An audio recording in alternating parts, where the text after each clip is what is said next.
Bismillahirrahmanirrahim. Assalamualaikum warahmatullahi wabarakatuh. Teman-teman, apa kabarnya hari ini?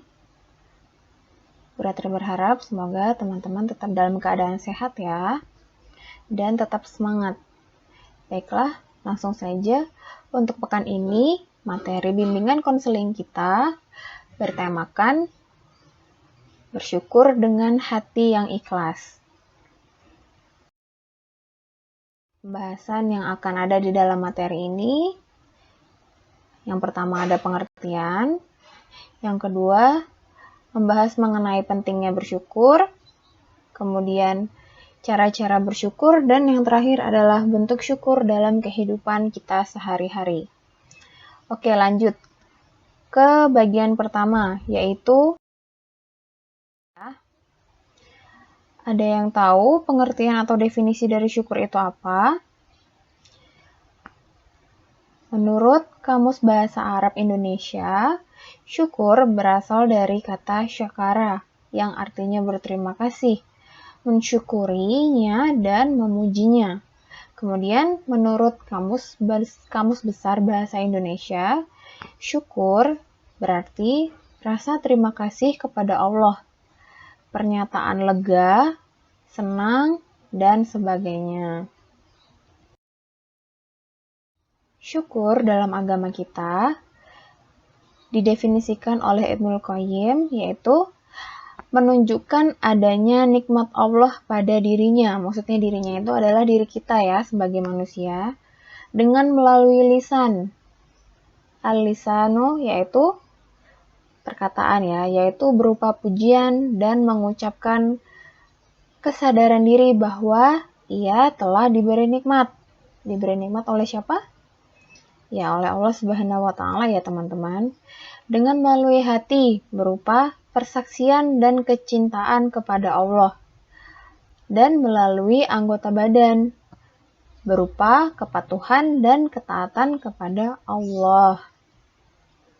Jadi kesimpulannya adalah syukur yaitu merasa cukup dengan apa yang telah diberikan oleh Allah Subhanahu wa Ta'ala. Nah, teman-teman pernah mendengar ini? Karena bersyukur, maka manusia bahagia. Ya, ini adalah sebuah ungkapan. Buratri memahami ya bahwa menjadi individu yang bersyukur itu tentu bukanlah sesuatu yang mudah, tapi bukan berarti tidak bisa dilakukan ya teman-teman. Apa sih pentingnya bersyukur? Nah, seringkali kita sebagai manusia mengeluh terhadap permasalahan yang sedang kita hadapi. Padahal sesungguhnya mengeluh itu sama sekali tidak menyelesaikan masalah. Mengeluh hanya akan menjadikan kita sebagai pribadi yang tidak bersyukur. Ketika kita ditimpa masalah, seharusnya kita bersabar dalam menghadapinya.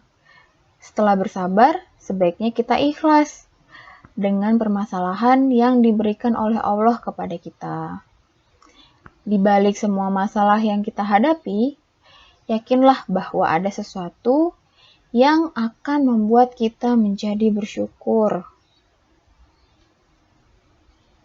Contohnya, mungkin saat ini kita semua sedang merasa jenuh ya teman-teman, karena kita semua melakukan segala sesuatu dari rumah termasuk belajar. Kita harus berdiam diri di rumah untuk mencegah penyebaran virus COVID-19 ini. Tapi teman-teman perlu diingat bahwa ada saudara-saudara kita di luar sana yang tidak seberuntung kita. Allah memberikan kita nikmat, Allah memberikan kita rezeki, masih memberikan kita tempat tinggal yang layak. Sementara teman-teman kita di luar sana harus tidur di bawah jembatan supaya tidak kehujanan. Mereka belum bisa tinggal di rumah seperti kita yang ada atapnya. Atau contoh lain, ketika kita merasa bosan. Karena untuk saat ini kita tidak bisa ke mall misalnya, atau tidak bisa bermain di taman bermain seperti biasa dengan teman-teman yang lain. Ingatlah bahwa Allah telah memberi kita fisik yang sempurna dan sehat, teman-teman. Fisik yang lengkap, sehat, dan normal. Sementara di luar sana, ada saudara kita yang mungkin tidak seberuntung kita, teman-teman. Ada yang harus terus duduk di kursi roda, ada yang bahkan tidak bisa melihat. Itu adalah hal-hal yang harusnya membuat kita bersyukur bahwa Allah masih memberikan kita nikmat sehat. Kemudian, saat kita protes atau mengeluh kepada umi atau ibu karena masakannya mungkin tidak sesuai dengan keinginan kita. Ingat teman-teman, di luar sana masih banyak saudara-saudara kita yang bahkan tidak bisa makan, mereka kelaparan karena mereka tidak punya uang untuk membeli makanan.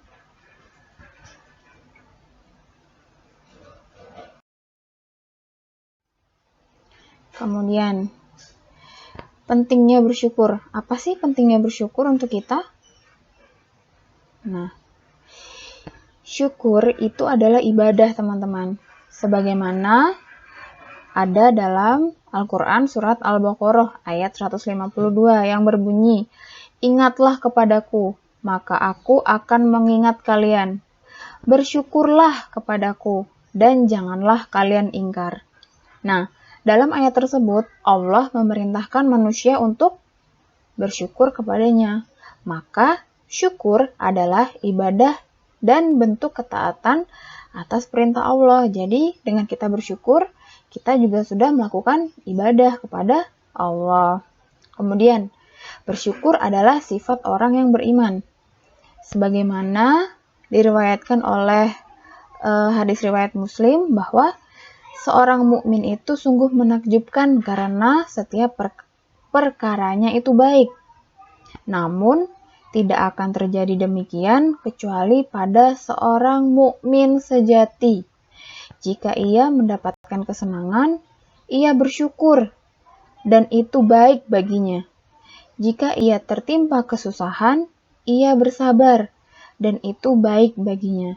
Nah, dalam hadis riwayat tersebut juga sudah dijelaskan teman-teman bahwa sifat orang beriman adalah dia bersyukur atas kesenangan yang diperolehnya dan ia bersabar atas kesusahan yang dirasakannya. Kemudian yang ketiga, sebab datangnya ridho Allah Subhanahu wa taala. Terdapat dalam Quran surat Az-Zumar ayat 7 yang berbunyi, "Jika kalian ingkar, sesungguhnya Allah Maha Kaya atas kalian, dan Allah tidak ridho kepada hambanya yang ingkar, dan jika kalian bersyukur, Allah ridho kepada kalian." Nah, siapa yang mau dapat ridhonya Allah? Salah satu caranya yaitu dengan bersyukur. Kemudian, sebab selamatnya dari azab Allah. Dijelaskan dalam surat An-Nisa ayat 147 yang berbunyi, "Tidaklah Allah akan mengazab kalian jika kalian bersyukur dan beriman. Dan sungguh Allah itu syakir lagi alim." Kemudian yang terakhir yaitu sebab ditambahnya nikmat. Dalam Quran surat Ibrahim ayat 7, "Dan ingatlah juga tatkala Tuhanmu mengumumkan, sesungguhnya jika kamu bersyukur, pasti kami akan menambahkan nikmat kepadamu. Dan jika kamu mengingkari nikmatku, maka sesungguhnya azabku sangatlah pedih." Nah, siapa yang mau nih ditambahkan nikmatnya? Sering-sering bersyukur ya. Nah, ini ada beberapa cara bersyukur pada Allah. Ada bersyukur dengan hati, bersyukur dengan ucapan, dan bersyukur dengan perbuatan. Bersyukur dengan hati yaitu mengakui bahwa segala sesuatu yang diberikan adalah nikmat yang berasal hanya dari Allah Subhanahu wa taala. Dalam hati kita mampu menyadari seluruh nikmat yang kita peroleh dalam setiap detik hidup kita itu tidak lain berasal dari Allah. Hanya Allah yang mampu menganugerahkan nikmatnya. Kemudian, lisan kita lebih sering menyebut kenikmatan yang diberikan oleh Allah. Contohnya, Alhamdulillah ya Allah atas nikmat-Mu. Hari ini hamba masih diberikan kesempatan untuk membuka mata, menarik nafas, merasakan masakan umi atau ibu. Itu adalah salah satu contoh bersyukur dengan ucapan sebagaimana ada dalam surat Duha ayat 11. Dan nikmat yang diberikan oleh Rabb-Mu, perbanyaklah menyebutnya. Kemudian bersyukur dengan perbuatan, yaitu menunjukkan rasa syukur dalam bentuk ketaatan kita kepada Allah. Nah, tubuh yang diberikan oleh Allah kepada manusia, kepada kita, sebaiknya digunakan untuk hal-hal yang positif. Contohnya, melaksanakan sholat di awal waktu, tidak menunda-nunda sholat, semangat belajar, mempelajari agama, dan lain-lain. Nah, ini adalah bentuk syukur kita dalam kehidupan. Melaksanakan ibadah yang utama. Ibadah itu merupakan tanda syukur kita ya teman-teman. Ibadah itu dapat dilakukan misalnya seperti apa? Ya, zakat, puasa, haji, dan lain-lain. Kemudian menjaga kesehatan fisik. Nah, ini adalah bentuk rasa syukur kita atas nikmat sehat yang diberikan oleh Allah. Menjaga kesehatan fisik itu bisa dilakukan dengan makan makanan yang sehat secara teratur, berolahraga, menjauhkan diri dari paparan rokok, dan lain-lain. Kemudian, menjaga pikiran. Ya, kita diberikan nikmat oleh Allah, kita diberikan akal ya teman-teman, yang membuat kita sebagai makhluk yang paling sempurna. Karena itu, sebagai wujud rasa syukur kita atas nikmat akal yang telah diberikan oleh Allah, kita harus menjaganya agar tetap sehat, agar tetap berpikiran positif. Berpikiran positif berarti kita harus bersuzon atau husnuzon, teman-teman. Harus berhusnuzon ya. Dan tak lupa juga kita harus mengolah akal kita supaya tidak tumpul, teman-teman. Mengembangkan pikirannya seperti kegiatan membaca, rajin belajar, supaya ilmu kita juga bertambah. Kemudian, mengembangkan potensi diri.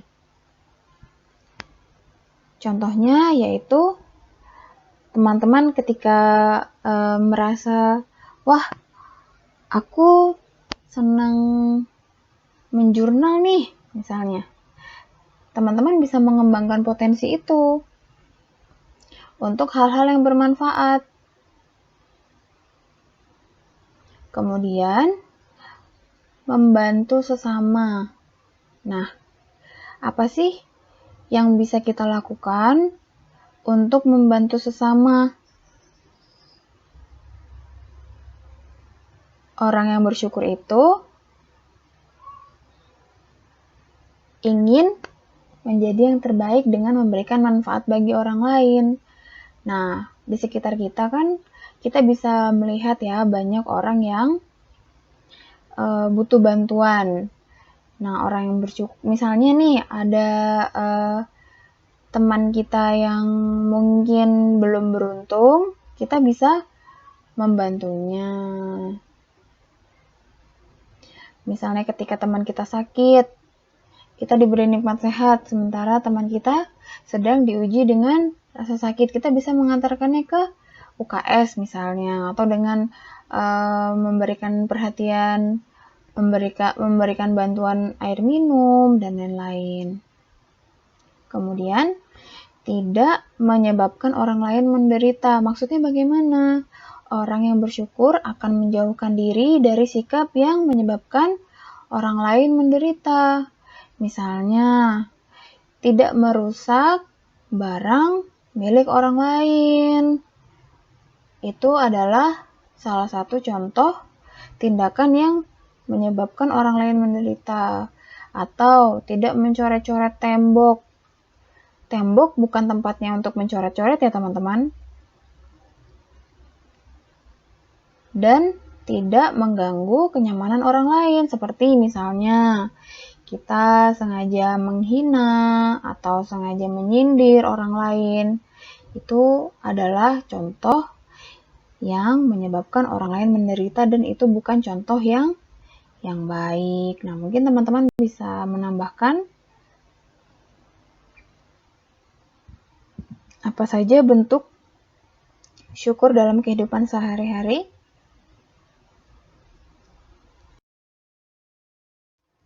Ya, terima kasih teman-teman sudah mengikuti materi kita pekan ini. Jangan lupa setelah menonton video ini, teman-teman mengisi isian refleksi diri ya. Tetap sehat teman-teman, tetap semangat, tetap diamalkan sunnah-sunnah. Jangan lupa untuk terus menjaga kebersihan, cuci tangan dengan sabun, makan makanan yang sehat, dan juga tetap menjaga keimanan kita dengan terus mendekatkan diri kepada Allah. Bu Ratri cukupkan sekian. Syukron wa jazakumullah khairan kasir. Wassalamualaikum warahmatullahi wabarakatuh.